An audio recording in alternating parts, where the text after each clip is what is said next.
Joining me now is TalkTV presenter Richard Tice, TalkTV international editor Isabel Oakeshott. Probably the finest title at TalkTV, actually. It's a swanky title. You seem to spend most of your time here, not being funny. But... Thank you. It's your fault. It's been an extraordinary year, hasn't it, in so many ways? I mean, Richard, for you, highs and lows? Oh, I think the most extraordinary, and the saddest bit, of course, was the passing of Her late Majesty Queen Elizabeth II, and just everything around that. I was desperately concerned at that moment as to what would happen, but actually, in a sense, we're coming through that relatively strongly. It's all the other challenges around it. The political lows has been an absolute catastrophe for this country, and I really do worry about next year. I think it's going to be a really difficult year. Any highs for you? The highs, I guess, out of tragedy, you touched earlier on President Zelensky. His ability to motivate and enthuse a nation under threat is an extraordinary inspiration, which will go down in history. And England winning the Cricket World Cup, of course, Isabel, will be top of your list, I'm sure. What can I say to that? I have to defer to this one on anything like that. I mean, for me, I think the political moment of the year was when Liz Truss sacked Kwasi Kwarteng. Yes. I mean, you know, as a political journalist... For doing what she told him to do. Absolutely gobsmacking moment. And at that moment, I just knew the government her administration has to collapse. Yeah. So that was extraordinary. And in terms of the highs, they're pretty few and far between. And you couldn't really call this a high.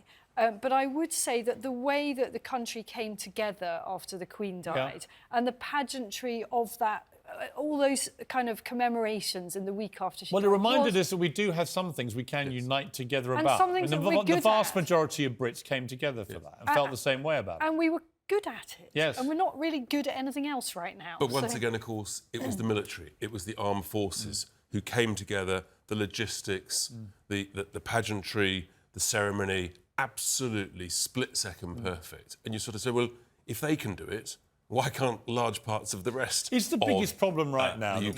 Have we lost the ability to debate in the way we used to? Oh, that is a really important question. I think, to me, that's the biggest problem in society. We should be able to go hammer and tongs and then go and have a pint. What's happened to that? It's become so nasty, hasn't it? So I had a moment on Mike Graham's show on Talk Radio, Talk TV last week, where I dared to suggest that not all nurses are angels and that not all nurses work incredibly hard, whilst I fully support their demand for more pay, and I think that the vast majority of them are overworked. Not all are equal. The hatred and bile that has been poured on my head as a result of making that question and suggesting that perhaps the debate could be more nuanced is quite extraordinary. And also just some subjects that you're not allowed to debate. Right. You're literally not even allowed to go there. And I think it's corrosive for society and it will diminish our ability to make progress. There should be nothing that we can't openly debate. I've felt this for a while. It's why I wanted to set this show up.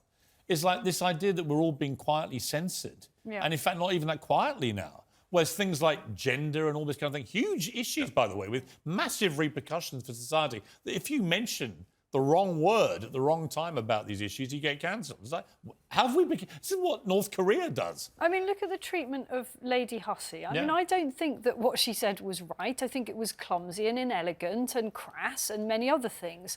But I don't think that she needed to be traduced in the way that she was over, really, just a mistake. Well, I know that while I'm off next week, you two are going to be stepping into the first week of January, right? That's right. You're in the hot seat while I seat. Lounge on the beach many miles away. I will be watching. We'll send you great messages. It's basically a takeover bid, of course. Of course it is. Of course it is. Best of luck to you in your takeover bid. It won't work, but I do wish you best. And Merry Christmas to both of you. Thank you. Good to see you both. Well, to sing us out for the show for the last time this year, we will be back with some specials next week of all the big highlights from Trump to Kanye to Cristiano Ronaldo. But for now, we're going to leave you with the Gospel Touch Choir from London with Hark the Herald Angels Sing. That's it from me. I'll see you in early January. Merry Christmas. Whatever you're doing, keep it uncensored.